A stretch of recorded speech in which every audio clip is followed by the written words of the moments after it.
네, 안녕하세요. 장수개미입니다. 일전에 말씀드린 대로 화이자 관련해서 올리려던 영상입니다.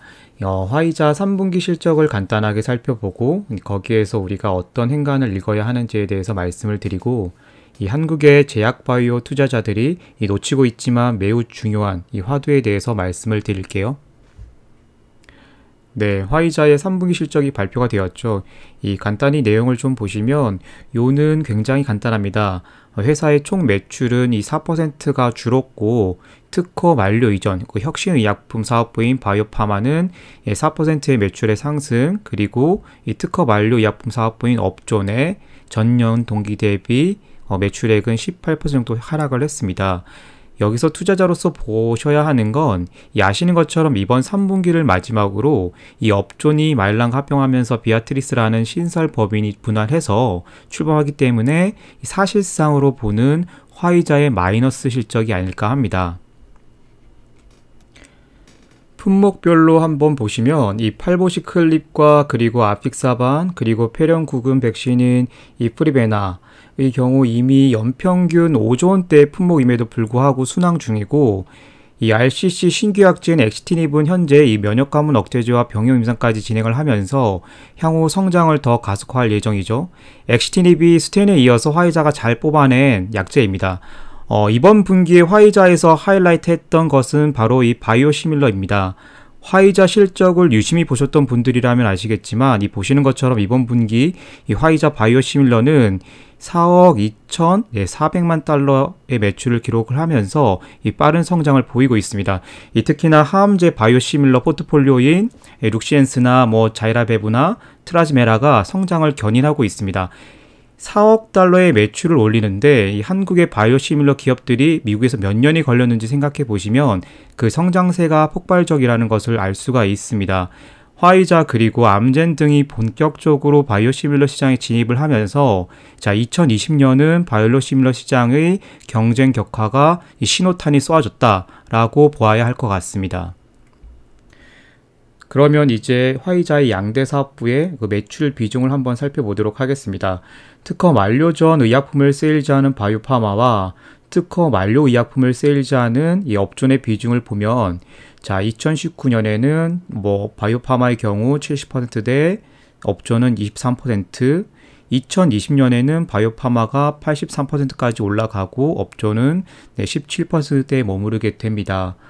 20년에는 리리카라는 대형 약제가 특허가 만료된 이후에 미국에서만 3조 원 이상 매출이 빠졌기 때문에 이러한 상황은 앞으로도 더욱더 가속화될 거라고 예상을 합니다.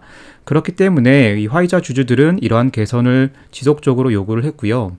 옆에 보시는 것처럼 이 화이자의 성장을 이끌었던 약제들이 정말 주옥같은 약제들인데 이런 약제들이 비아트리스로 분할이 되게 됩니다. 네, 이걸 숫자로 한번 보시면 위에 보시는 것처럼 전년 대비 매출은 8% 감소했는데 이 사업부별로 브레이크다운해서 보면 바이오파마는 전년 대비해서 6% 성장을 했는데 업종 같은 경우에는 마이너스 30%의 역성장을 했죠. 매출이 크게 빠지고 있습니다. 여기서 이렇게 전년 대비 30% 이상 빠지는 건 앞서 말씀드린 대로 리리카 제네릭 대체가 굉장히 큽니다. 앞서 리리카 등에 대해 말씀을 드렸는데 이 장표는 우리 제약바이오 투자자들에게 굉장히 중요한 장표라고 보시면 됩니다. 기본 상식이지만 제약의료기기에서 전 세계에서 가장 공인된 규제기관은 FDA이고 이 산업의 시장 규모에서 전 세계 의약품 시장의 절반은 미국입니다. 글로벌 제약바이오 기업이 되기 위해서는 우선 미국에서부터 성공을 거둬야 합니다. 그런데 이 미국 시장의 의약품 유통 과정은 공적 입찰을 하는 국가나 약한 사보험 체계의 국가와는 매우 다르게 미국은 아주 강한 사보험 체계로 운영이 되고 있고 중간에 도매상뿐만 아니라 PBM이라는 우리에게는 굉장히 생소한 미들맨이 있습니다.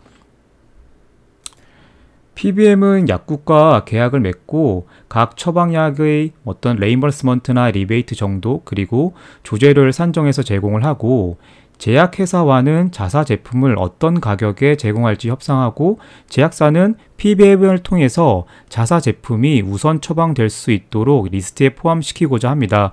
이게 소위 말해서 프리퍼드 포뮬러라고 하는데 권장 처방 리스트 정도로 해석이 되겠죠. 또 이 PBM들이 환자가 가입되어 있는 보험회사들과 계약을 맺고 약국에서 처방되는 약에 대한 레임버스먼트나 리베이트 정도를 정하게 됩니다. 굉장히 장황하게 설명을 했는데 간단하게 말씀을 드리면 결국에서 미국에서 약을 팔기 위해서는 돈이 들어간다는 말입니다.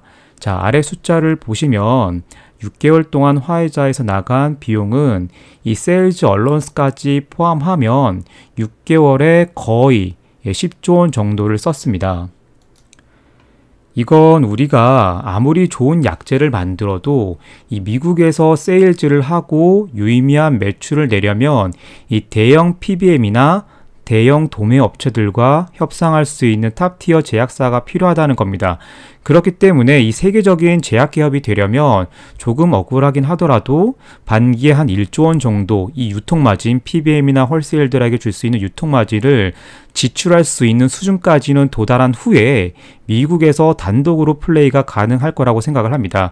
최근 우리 신약 개발사들이 미국에서 약이 좋으니까 그냥 세일즈를 해도 될 거야 라고 하는 회사들이 나오는데 투자자들은 미국 사정에 맞추어서 조금 더 세분화하고 세심한 투자 전략이 필요하리라 생각을 합니다.